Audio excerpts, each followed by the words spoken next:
नमस्कार, आप देख रहे हैं द वंदे भारत। 12 ज्योतिर्लिंगों में सर्वोच्च केदारनाथ धाम की अनोखी कहानी है। कहते हैं कि केदारेश्वर ज्योतिर्लिंग के प्राचीन मंदिर का निर्माण पांडवों ने कराया था। पुराणों के अनुसार केदार महिष अर्थात भैंस का पिछला अंग है।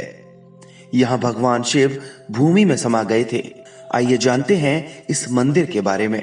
स्कंद पुराण में भगवान शंकर माता पार्वती से कहते हैं, हे प्राणेश्वरी, ये क्षेत्र उतना ही प्राचीन है जितना कि मैं हूँ। मैंने इसी स्थान पर सृष्टि की रचना के लिए ब्रह्मा के रूप में परब्रह्मत्व को प्राप्त किया। तभी से यह स्थान मेरा चिर परिचित आवास है। ये केदार खंड मेरा चिर निवास होने के कारण भूस्वर्ग के समान है। केदार खंड में उल्लेख है, अकत्वा दर्शनम वैश्वै केदारस्य घनाशनम यो गच्छते बद्री तस्य यात्रा निफलताम वर्जते। अर्थात बिना केदार भगवान के दर्शन किए यदि कोई बद्रीनाथ क्षेत्र की यात्रा करता है तो उसकी यात्रा व्यर्थ हो जाती है।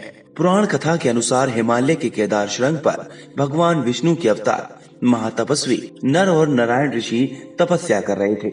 उनकी आराधना से प्रसन्न होकर भगवान शंकर प्रकट हुए और उनके प्रार्थना अनुसार ज्योतिर्लिंग के रूप में सदा वास करने का वर प्रदान किया। यह स्थल केदारनाथ पर्वतराज हिमालय के केदार नामक शृंग पर अवस्थित है। महाभारत के युद्ध में विजयी होने पर पांडव भ्रात हत्या के पाप से मुक्ति पाना चाहते थे। इसके लिए वे भगवान शंकर का आशीर्वाद पाना चाहते थे, लेकिन वे उन लोगों से रुष्ट थे। इसलिए भगवान शंकर अंतर्ध्यान होकर केदार में जा बसे।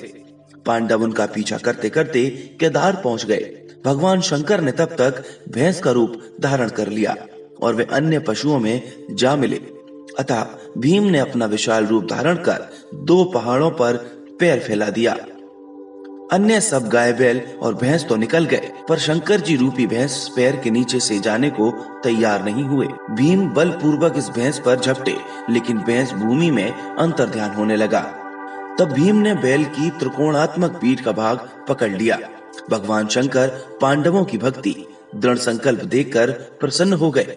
उन्होंने तत्काल दर्शन देकर पांडवों को पाप मुक्त कर दिया। उसी समय से भगवान शंकर भैंस की पीठ की आकृति पिंड के रूप में श्री केदारनाथ में पूजे जाते हैं। दीपावली महापर्व के दूसरे दिन यानी पड़वा के दिन शीत ऋतु में मंदिर के द्वार बंद कर दिए जाते हैं। 6 माह तक दीपक जलता रहता है। पुरोहित ससम्मान पट बंद कर भगवान के विग्रह और दंडी को 6 माह तक पहाड़ के नीचे उखीमठ में ले जाते हैं। 6 माह बाद मई माह में केदारनाथ के कपाट खोले जाते हैं। 6 माह मंदिर और उसके आसपास कोई नहीं रहता, लेकिन आश्चर्य है कि 6 माह तक दीपक निरंतर जलता रहता है। देश दुनिया की और भी खबरों के लिए देखते रहिए द वंदे भारत।